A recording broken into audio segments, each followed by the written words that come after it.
जब भी हौसलों पर निराशा के बादल घिरते दिखें और मन पीछे हटने को तत्पर हो जाए, श्री कृष्ण की वाणी हमारे अंतर्मन को विवेक और साहस से भर देती है।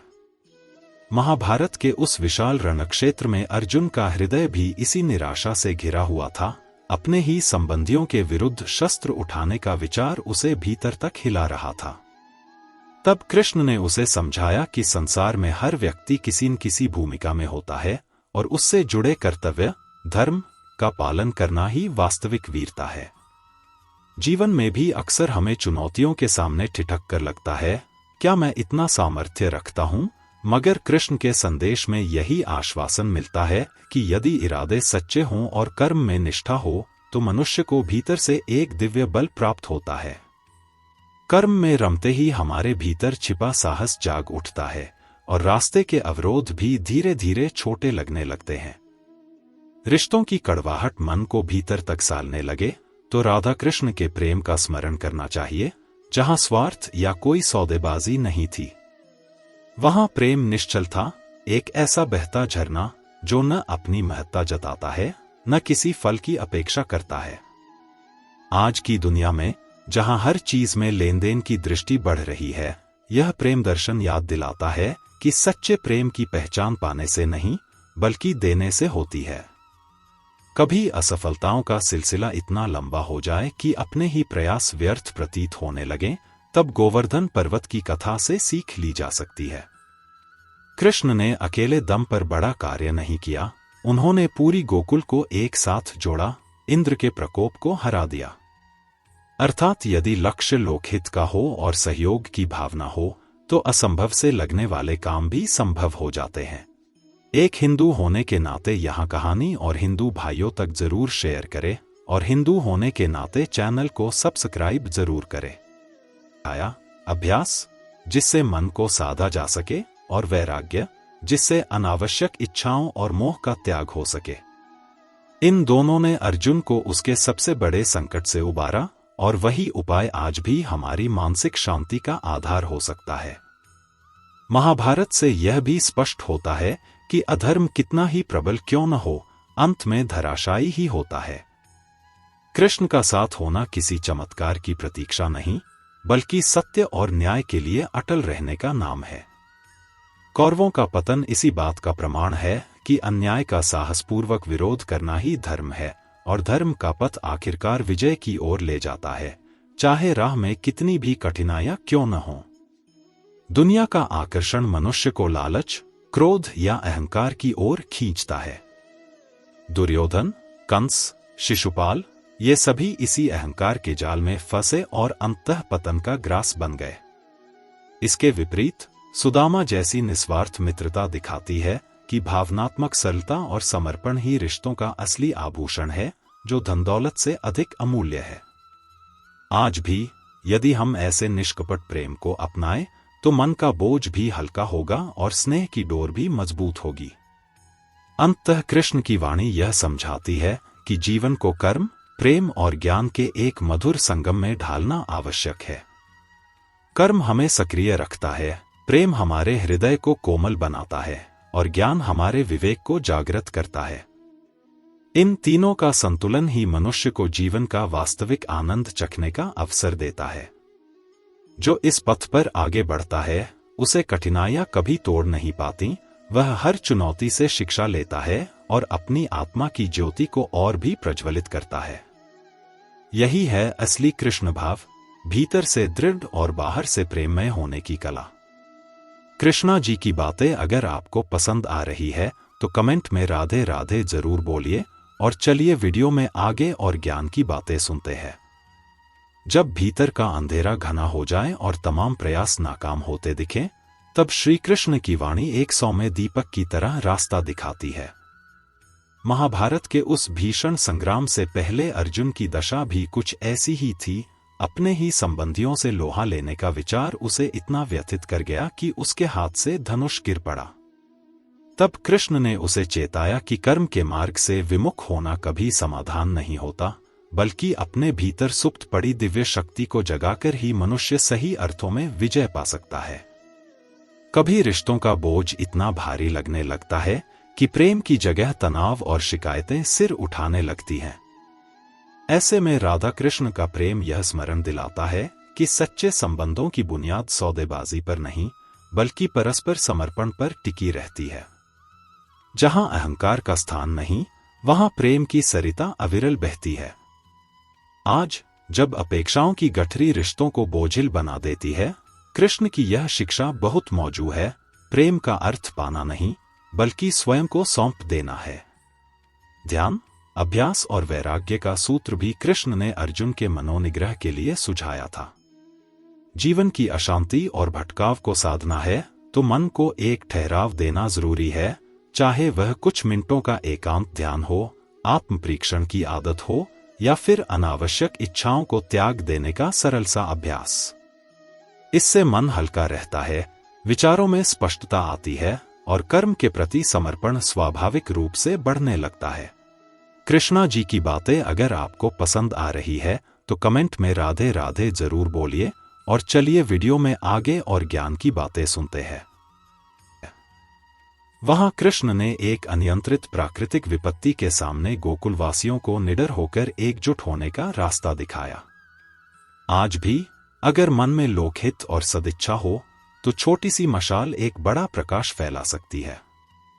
साहस और भक्ति से भरे यह कदम न सिर्फ हमें बल्कि हमारे आसपास के लोगों को भी आशा की राह दिखाते हैं।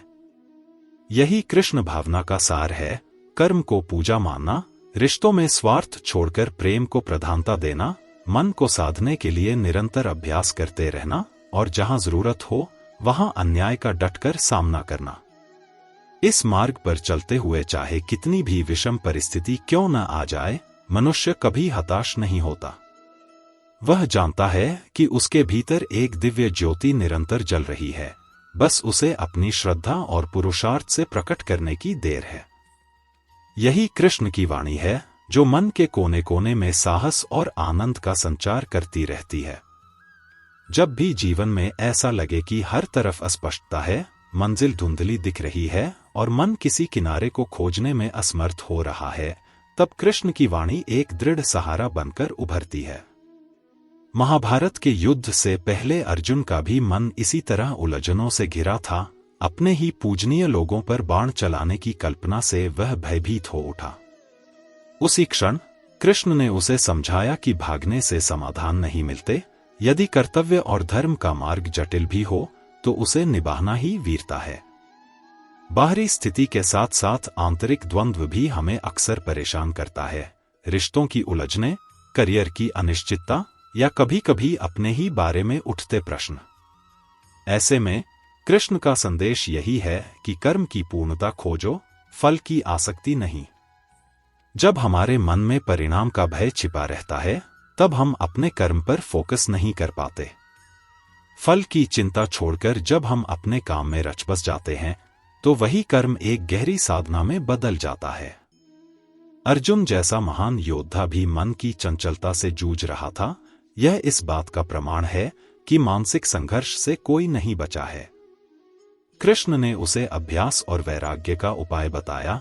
अभ्यास जो हमें हर दिन थोड़ी सी एकाग्रता, ध्यान या सद्विचारों की ओर ले जाता है, और वैराग्य जो अनावश्यक लालसाओं को त्यागने का मार्ग दिखाता है। इन दोनों की संगति से मन की चंचलता को शांत कर अपने लक्ष्य पर ध्यान केंद्रित किया जा सकता है। कभी संबंधों में डर लगने लगता है कि निकटता के बावजूद भी हम दूर हो रहे हैं। तब राधा कृष्ण का प्रेम उदाहरण बनकर खड़ा होता है, जहां न कोई अनुबंध था, न कोई सौदेबाजी, बस छल रहित आत्मीयता और समर्पण था। गोपियां भी इसी निश्चल प्रेम की छाया में मग्न थीं। उनके लिए कृष्ण का साथ ही सब कुछ था। आज जब अपेक्षाएं रिश्तों को उलझन भरा बना देती हैं, यह प्रेम कथा याद दिलाती है कि जहां निस्वार्थ भाव और सहज स्वीकार हो, वहां संबंधों में माधुर्य बढ़ता ही चला जाता है। महाभारत से हमें एक और सीख मिलती है। अधर्म की जड़ें चाहे कितनी गहरी क्यों न हो, धर्म और सत्य का बल अंततः विजय पाता है। पहले कृष्ण ने कौरवों से शांति का मार्ग अपनाने की यथासंभव कोशिश की, लेकिन जब कोई हल न निकला तो धर्म युद्ध अनिवार्य हो गया। इससे आज भी यह संदेश लिया जा सकता है कि जब तक हो सके विवादों को संवाद से सुलझाने की चेष्टा की जाए, पर अगर अन्याय और हठधर्मिता आगे बढ़ रही है तो उसका सामना करने से पीछे नहीं हटना चाहिए। गोवर्धन पर्वत उठाने की कथा दिखाती है कि सामूहिक प्रयास और प्रकृति प्रेम भी कृष्ण भाव का अंग है। उन्होंने इंद्र की अवांछित पूजा रोककर ब्रजवासियों का ध्यान गोवर्धन पर्वत जैसी प्राकृतिक देन पर केंद्रित कराया, जो उनका प्रत्यक्ष पालनहार था। आज के दौर में जब पर्यावरण संकट गहरा रहा है, यह कथा बताती है कि हमारी वास्तविक भक्ति उसी परमात्मा के प्रति है जिसने हमें प्रकृति प्रदान की। उसे बचाना भी उतना ही अहम कर्म है। कृष्ण की वाणी इस अर्थ में विशेष है कि वह कर्म से मुंह मोड़ने का उपदेश नहीं देती, बल्कि हर कर्म को समर्पण और प्रेम का रूप देने की बात कहती है। जब हम यह मान लेते हैं कि हर कार्य, हर क्षण ईश्वर को अर्पित है, तो मन में स्वार्थ, अहंकार और ईर्ष्या जैसे विकारों के लिए जगह ही नहीं बचती। वह कार्य चाहे छोटा हो या बड़ा, पूजा के समान पवित्र हो जाता है। अंततः कृष्ण हमें याद दिलाते हैं कि यह शरीर नश्वर है, मगर हमारी आत्मा अजर अमर है। यदि हम इस सत्य को गहराई से समझ लें, तो चाहे मृत्यु का भय हो या जीवन में असफलता का, दोनों ही आस्पिरिट को ज्यादा देर तक डिगा नहीं सकते। इसी आत्मबोध के माध्यम से मनुष्य अपनी कमजोरियों पर विजय पाता है और अपने भीतर छिपी दिव्य चेतना को प्रकट कर देता है। यही तो कृष्ण प्राप्ति है, भीतर के अनंत सामर्थ्य को जागृत कर जीवन को एक सार्थक दिशाबोध देना। यही है वह वाणी जो सदियों से संपूर्ण मानवता का मार्ग प्रशस्त करती आई है और आगे भी करती रहेगी। जब भी ऐसा लगे कि जीवन की चुनौतियां पहाड़ बनकर खड़ी हैं और मन दुविधा के भंवर में डूबा जा रहा है, कृष्ण की वाणी एक मजबूत पतवार की तरह हाथ थाम लेती है। महाभारत में अर्जुन चाहे कितना ही पराक्रमी था, लेकिन अपने ही गुरुजनों और प्रियजनों से लड़ने की बात आते ही उसका साहस डगमगा गया। उसी क्षण कृष्ण ने उसे स्पष्ट किया कि मोह और भय में घिरकर कर्तव्य से भागना न तो वीरता है, न ही धर्म। कर्म और धर्म का निर्वाह करते हुए भी मन को शांत और दृढ़ रखना ही असली पुरुषार्थ है। रिश्तों की उलझनें कभी इतनी बढ़ जाती हैं कि व्यक्ति सोचता है, काश मैं सबसे दूर चला जाऊं, लेकिन कृष्ण का प्रेम दर्शन बताता है कि भागना समाधान नहीं, प्रेम को गहराई से समझना समाधान है। राधा कृष्ण के प्रेम में कोई मांग या शर्त नहीं थी, बल्कि सिर्फ निष्कलंक समर्पण था। आज के दौर में जब स्वार्थ और अपेक्षाओं का भंवर संबंधों को जटिल बना रहा है, वही निश्चल समर्पण रिश्तों को अर्थपूर्ण बना सकता है। कई बार हमारे जीवन में छोटे छोटे संघर्ष ही बड़े पहाड़ से लगने लगते हैं। तब गोवर्धन पर्वत की कथा स्मरण करनी चाहिए। कृष्ण ने स्वयं श्रम किया, गांववासियों को जोड़कर सामूहिक शक्ति खड़ी की, तब जाकर इंद्र के प्रकोप से मुक्ति मिली। मतलब साफ है, यदि मन में परोपकार और भलाई की भावना हो, तो बड़े से बड़ा संकट भी मिलजुल कर हल हो जाता है। यह सामूहिक प्रयास ही असली भक्ति है, जहां व्यक्ति अपना स्वार्थ छोड़कर लोक कल्याण के लिए तत्पर रहता है। कभी कभी मन इतना चंचल हो उठता है कि साधारण काम में भी मन नहीं लगता। कृष्ण बताते हैं कि मन को साधने का एकमात्र मार्ग अभ्यास और वैराग्य है। थोड़ा सा भी ध्यान या आत्ममंथन रोज किया जाए, वहीं अनावश्यक इच्छाओं को पहचानकर उन्हें त्याग दिया जाए। इससे मन में एक ठहराव आता है तथा फालतू की भागदौड़ कम हो जाती है। अर्जुन ने भी यही उपाय अपनाया और महाभारत जैसा भीषण युद्ध लड़ते हुए भी अंततः विजयी बना। संसार का आकर्षण कई बार हमें छल में फंसा देता है, क्रोध, लोभ या अहंकार का जन्म हो जाता है। शिशुपाल और दुर्योधन इसका प्रत्यक्ष उदाहरण हैं। दोनों ने अपने अहंकार को इतना पोसा कि सत्य और न्याय का अपमान किया, जिसका परिणाम अंततः विनाश ही निकला। इसके बरक्स सुदामा की प्रतीकात्मक भेंट बताती है कि प्रेम के बदले में प्रेम और विनम्रता के बदले में सम्मान ही सच्ची पूंजी है। कृष्ण ने सुदामा के चंद मुट्ठी चावल को दिव्य उपहार की तरह स्वीकारा, क्योंकि वे भाव से ओतप्रोत थे। धर्म की वास्तविक परिभाषा भी कृष्ण के संदेशों में मिलती है। यह न तो मात्र भौतिक अनुष्ठानों का नाम है, न ही किसी कायर पलायन का। धर्म का अर्थ है सत्य, न्याय और प्रेम का पालन, अपने आचरण के माध्यम से इन मूल्यों की रक्षा करना। जब कौरवों ने अन्याय की सारी हदें पार कर दी तो धर्म युद्ध अवश्यंभावी हुआ। यह संदेश आज भी उतना ही सार्थक है। अधर्म का समर्पण करना या उसे मौन समर्थन देना दोनों ही अनुचित है। कई बार व्यक्ति सोचता है कि मेरे पुण्य कर्मों या ज्ञान को कौन देख रहा है, लेकिन कृष्ण की वाणी बताती है कि ईश्वर सबके हृदय में स्थित है, सबके भीतर वही चेतना है। कर्म किसी से छिपा नहीं रहता, उसका फल देर सवेर अवश्य मिलता है। अतः अच्छाइयों से कभी विचलित न होना ही बुद्धिमानी है, भले ही शुरुआत में उसका प्रत्यक्ष लाभ दिखाई न दे। जब जीवन की राह पर अकेलापन महसूस हो या कोई भी सहारा न दिखे, तो कृष्ण की बाल लीलाओं में शरण ली जा सकती है। उनके मधुर हास परिहास, माखन चोरी और गोपियों के संग ठिठोली में छुपी सरलता हमें बताती है कि जिंदगी का असली आनंद कभी कभी बस जी भरकर हंसने में भी हो सकता है। अत्यधिक गंभीरता, चिंता और भागमभाग केवल मन को बोझिल बनाती है, जबकि सरलता और हास्य हमें छोटी छोटी बातों में आनंद ढूंढना सिखाते हैं। निष्काम कर्म करने के लिए सबसे बड़ी प्रेरणा यही है कि हमें हर कर्म को ईश्वर को अर्पित समझकर करना चाहिए, तब चाहे वह भोजन बनाना हो, कोई कलात्मक काम हो या दफ्तर की जिम्मेदारियां निभानी हो। जब कर्म पूजा बन जाता है तो उसमें शिथिलता या ऊब की कोई जगह नहीं बचती। मन पूरे उत्साह से जुड़ता है और परिणाम कैसा भी हो, वह हमारे विकास का ही माध्यम बनता है। कृष्णा जी की कही वाणी अगर आपको पसंद आ रही है तो कृष्णा जी के लिए चैनल को सब्सक्राइब जरूर करें, जिससे कृष्णा जी की बातें आप आगे भी सुन सको। मन की चंचलता और भटकाव को नियंत्रित करने के साथ साथ प्रेम और समर्पण का विस्तार करना। जहां मन शांत होता है वहां बुद्धि भी निर्मल हो जाती है और हमारे छोटे से प्रयासों में भी अद्भुत प्रभाव पैदा हो सकता है।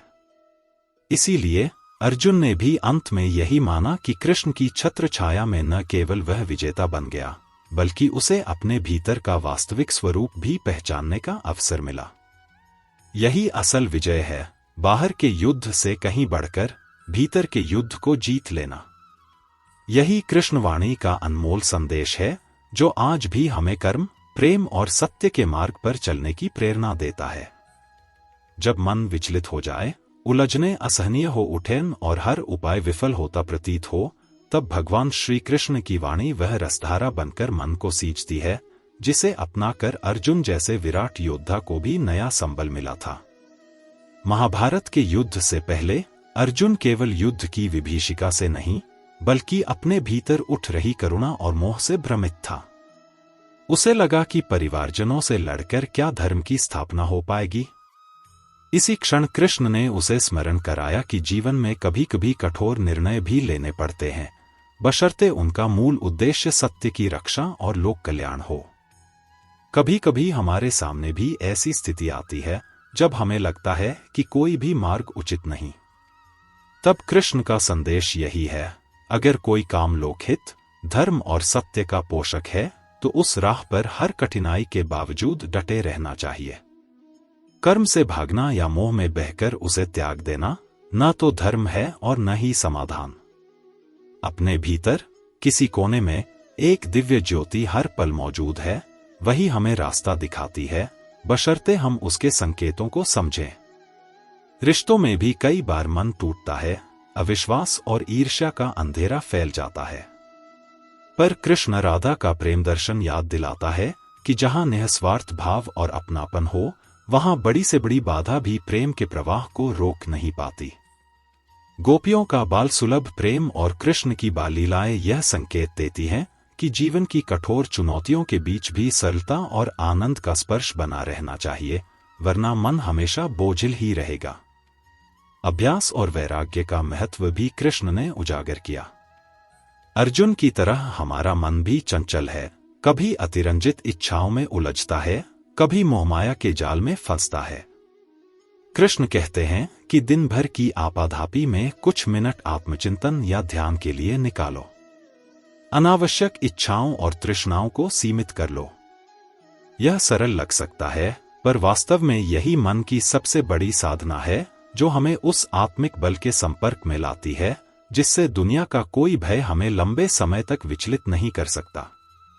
जब अहंकार अपना सर उठाने लगे और लगे कि हमारे प्रयासों से ही सब कुछ चल रहा है, तब दुर्योधन, कंस और शिशुपाल की कथाएं सचेत करती हैं, अहंकार का फल हमेशा पतन में बदलता है। दूसरी ओर सुदामा और कृष्ण की मित्रता दिखाती है कि प्रेम, भक्ति और विनम्रता किसी भी सांसारिक उपलब्धि या अभाव से ऊपर होती है। वही प्रियतम बन जाती है जिसे मित्र, गुरु और मार्गदर्शक सभी रूपों में अपनाया जा सकता है। यही कृष्ण की वाणी का अद्भुत तत्व है, जितना विश्लेषण करो उतने नए अर्थ खुलते जाते हैं।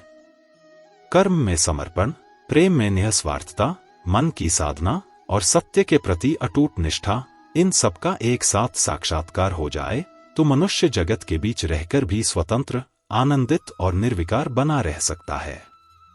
अर्जुन ने अंततः गांडीव उठाया और धर्म की स्थापना की, पर उसकी वास्तविक विजय भीतर के संशय को हराने में थी। यही संदेश आज भी हमारे लिए उतना ही नया और प्रेरणादायी है। कभी हिम्मत मत हारो, भीतर के कृष्ण को पहचानो और आगे बढ़ो।